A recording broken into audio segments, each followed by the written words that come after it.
Президент Кыргызской Республики Джапаров Садыр Нургужоевич и президент Республики Таджикистан Эмомали Рахмон подписывают. Эки өлкө президенттери Кыргыз-Тажик чегара келишимине кол коюшту. Маселе көп жылдан бери эки элдин ортосундагы көйгөйгө айланып, аягы кандуу жаңжалдарга чейин жеткен. Чегараны тактоо узакка созулуп, тараптар эки өлкөнүн кызыкчылыгын эске алуу менен мунасага келип, чегара маселесин толук чечүүгө жетишишти. Отметили историческую значимость подписанного в рамках государственного визита договора между Кыргызской Республикой и Республикой Таджикистан о государственной границе. Заявили, что отныне и навсегда кыргызско-таджикская государственная граница останется границей вечной дружбы двух братских стран и народов. Жетишилген келишим тарыхый деп бааланып, эки өлкөнүн саясий экономикалык байланыштарды жакшыртуу үчүн комплекстүү чаралар көрүлөрү белгиленди. Ага катарлаш эле 4 жыл мурда жабылган Кыргыз-Тажик чегарасындагы эки өткөрмө бекет ачылды. Буга өлкө башчылар онлайн уруксат беришти.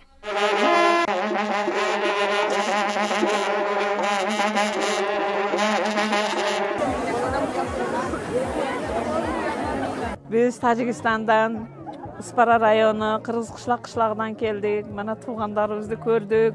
Şu эки жолду ачкан президенттерге рахмат.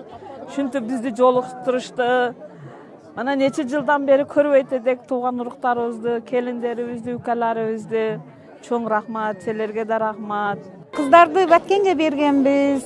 Экөөнү азыр ошолорду көрөйүк деп канчадан бери күткөн күнүбүзгө жеттик. Кудайга шүгүр. Рахмат бардыгыңарга, президенттерибизге рахмат.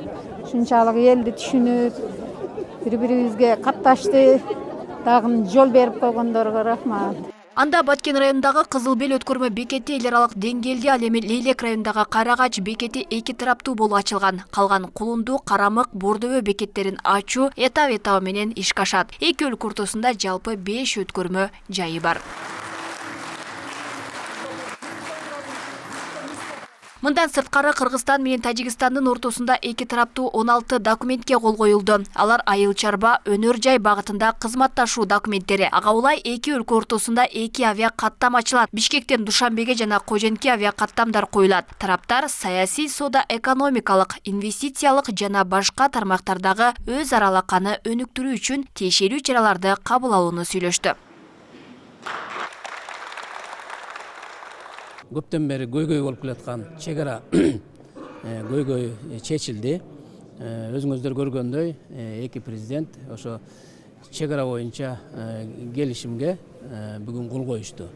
Бул келишим жакын арада жогорку парламенттен, жогорку кеңештен ратификациядан өтөт. Андан кийин ратификационный грамота алмашкандан кийин бул суроого чекит коюлат.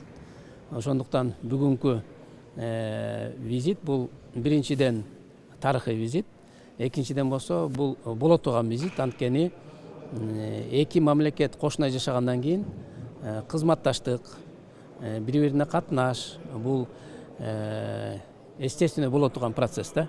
Ошондуктан бүгүнкү визиттин жыйынтыгы абдан жакшы. Кыргызстан менен Тажикстандын чегарасы 2021 жылдын май айындагы куралдуу жаңжалдан кийин жабылып, байланыштар үзүлгөн. Чегаранын такталышы менен бул алакаларды жандандыруу макулдашылды. Анда Карабак-Лакон участагынан Кыргыз тарап пайдаланып келген 200 гектар жер аянты Тажик тарапка калтырылып, ордуна Тажик тараптан 200 гектар, анын ичинен Карабак-Лакон жана Куруксай участагынан сугат жерлер Кыргыз тарапка өткөн. Тарыхчылар чегараны чечүүнү чечкиндүү кадам катары баалашууда. Азыр эми ар кандай пикирлер болуп атат, бирок чегара чечилиш керек. Антпесе биз бир топ жылдар кылымдар бою эле коңшулар менен согушуп жүрө бербешибиз керек. Чегарадагы талаш маселени чечүүдө эми албетте түрдүү эл аралык укуктун нормаларындагы методикалар колдонулат. Менимче биздин бийлик дагы ошол ыкмалар менен чечсе керек. Чегарада талаш маселесинде уткан тарап болбойт.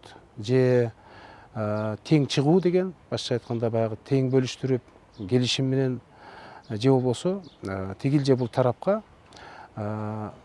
кандайдыр бир деңгээлде артыкчылык берилип калышы мүмкүн.